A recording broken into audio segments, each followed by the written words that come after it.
Hi friends, வாங்க இன்னைக்கு ஐயர் வீட்டு புளிக்காய்ச்சல் எப்படி பண்ணலான்னு பார்த்துக்கலாம்.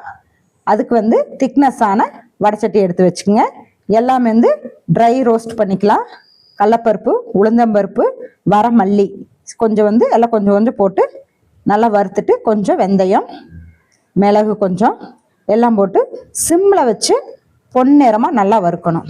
நல்லா வந்து அந்த ஸ்மெல் வரும் உங்களுக்கு, அந்த வெந்தயத்தோட ஸ்மெல்லு, கடலப்பருப்பு இதெல்லாம் வந்து கருகாமல் நல்லா பொன்னிறமாக வந்து நல்லா வறுத்து எடுத்துப்போம்.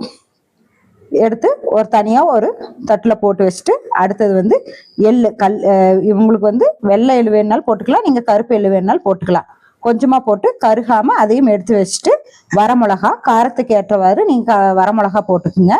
இது வந்து கருகாமல் அதையும் வந்து நல்லா வந்து ரோஸ்ட் பண்ணி எடுத்துக்கலாம். ரொம்ப சிம்மில் வச்சு வருங்க, இல்லைன்னா மிளகா வந்து கருகிரும், அதோட டேஸ்ட் போயிடும். அதனால சிம்மில் வச்சு நல்லா பொறுமையாக வறுத்து எடுத்துப்போம். எடுத்துட்டு அதையும் கொட்டி வச்சுட்டு நம்ம வந்து நல்ல பவுடராக அரைச்சி வச்சுக்கலாம். மிக்சியில் போட்டு ஆற வச்சு நல்ல பவுடராக எடுத்து வச்சுட்டு, நம்ம நல்லெண்ணெய் தேவையான அளவுக்கு நீங்கள் நல்லெண்ணெய் விட்டுக்குங்க. நல்லெண்ணெய் விட்டு கொஞ்சமாக கடுகு நல்லா பொரிஞ்சோன்னே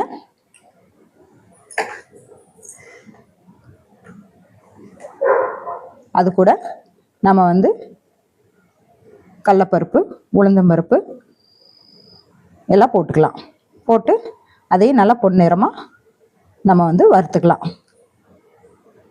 எல்லாம் இது பொரியும் போது கொஞ்சம் சிம்மிலே வச்சிட்டிங்கன்னா கருகாமல் இருக்கும். பச்சை நெடக்கடலை அதையும் எடுத்து எண்ணெயில் போட்டு நல்லா வறுத்துக்கலாம். எல்லாம் சிம்மிலே வச்சு வருங்க, அப்போ தான் வந்து இந்த டேஸ்ட் வந்து நல்லாயிருக்கும். நல்லா கொஞ்சம் அப்படியே பொன்னிறமாக வணங்கினோன்னே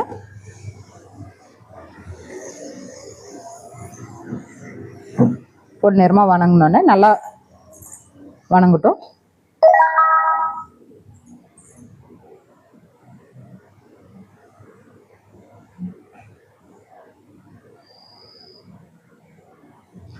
கொஞ்சம் கருவேப்பிலை அதையும் போட்டு நல்லா எண்ணெயில் வந்து நல்லா வணக்கிக்கலாம்.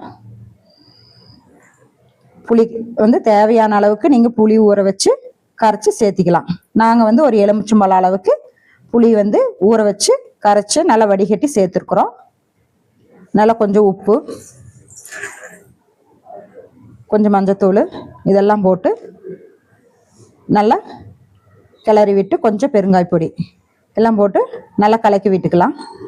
கலக்கி விட்டோன்னே நம்ம ரெடி பண்ணி அரைச்சி வச்ச பொடியை வந்து அது கூட போட்டுக்கலாம்.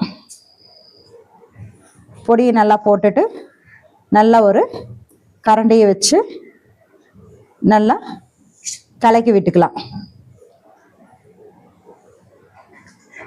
நல்லா வந்து சிம்மில் வச்சு கிளறி விடணும்.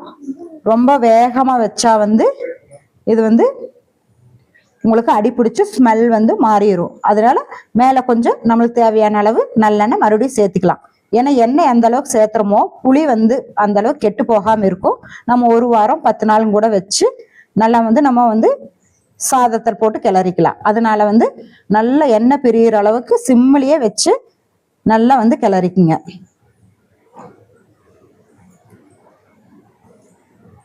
இப்போ நம்மளுக்கு ஐயர் வீட்டு புளிக்கரைசல் ரெடி ஆகிட்டு இருக்குது.